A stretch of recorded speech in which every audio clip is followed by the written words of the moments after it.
যেসব ফুলের 5টি অংশ যেমন পুষ্পাক্ষ, বীতি, দল বা পাপড়ি, পুংকেশর, গর্ভকেশর দেখতে পাওয়া যায় তাদেরকে সম্পূর্ণ ফুল বলে।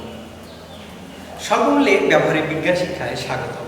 আজ আমরা একটি আদর্শ ফুলের বিভিন্ন অংশ পর্যবেক্ষণ করে দেখব।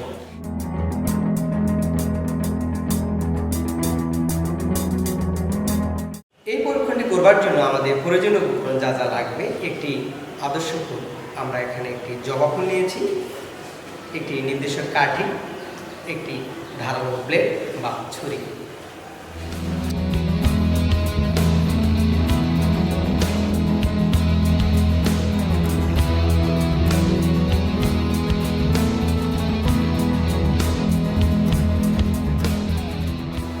এটি হচ্ছে বীটি। এখন আমরা এই পাপড়িগুলোকে আলাদা আলাদাভাবে খুলি।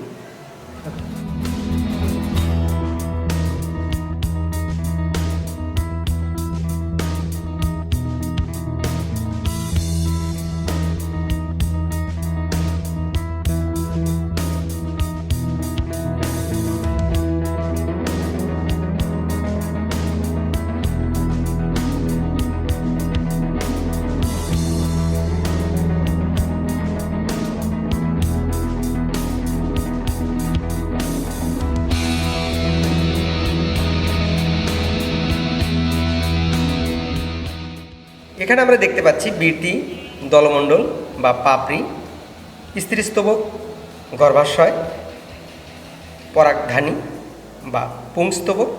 বীটি এটি ফুলের সবচেয়ে বাইরের স্তবক। এটি দেখতে সাধারণত সবুজ রঙের হয়। বীটি খণ্ডিত না হলে সেটি যুক্ত বীটি, কিন্তু যখন খণ্ডিত হয় তখন বিযুক্ত বীটি বলে। এর প্রতিটি খণ্ডকে আমরা বৃত্তাংশ বলি। এগুলো হচ্ছে বৃত্তাংশ।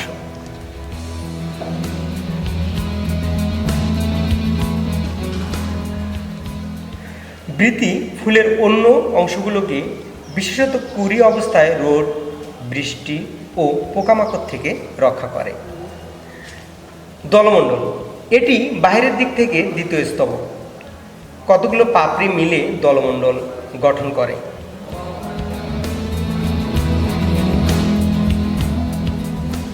এভাবেই দলমণ্ডল গঠন করে এবং একসাথে যখন থাকে তখন তাকে বলা হচ্ছে দলমণ্ডল, এবং আলাদা আলাদাভাবে যখন থাকে তখন তাকে বলা হচ্ছে দলাংশ বা পাপড়ি। পাপড়িগুলো পরস্পর যুক্ত, যেমন ধুতরা ফুলে, অথবা পৃথক, যেমন জবা ফুলে থাকতে পারে। এরা বিভিন্ন রঙের হয়। দলমণ্ডল রঙিন হয় পোকামাকড়, পশু পাখি আকর্ষণ করে এবং পরাগায়ন নিশ্চিত করে। পাপড়িগুলো সাধারণত রঙিন হয়। এরা ফুলের অন্য অংশগুলোকে রোদ, বৃষ্টি থেকে রক্ষা করে। এটি ফুলের তৃতীয় স্তবক। একটি স্তবকের প্রতিটি অংশকে পুংকেশর বলে। পুংকেশরের দণ্ডের মতো অংশকে পুংদণ্ড এবং শীর্ষের থলির মতো অংশকে পরাগধানী বলে। এটি হচ্ছে পুংদণ্ড, এবং দণ্ডের মাথায় অর্থাৎ শীর্ষের মাথায় যে শীর্ষের থলির মতো যে অংশ দেখা যাচ্ছে এটিকে পরাগধানী বলে। পরাগধানীর মধ্যে পরাগরেণু উৎপন্ন হয়। পরাগরেণু থেকে পুংজনন কোষ উৎপন্ন হয়।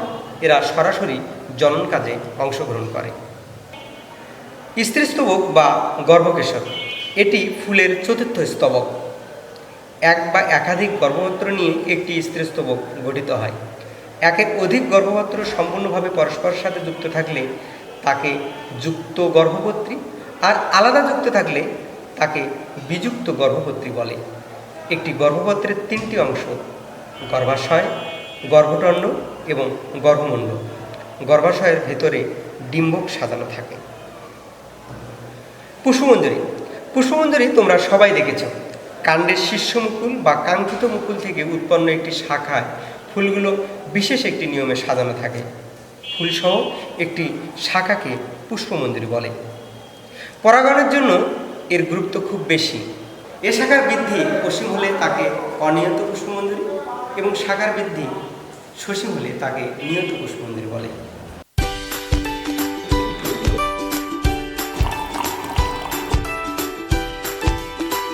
এতক্ষণ সাথে থাকবার জন্য ধন্যবাদ।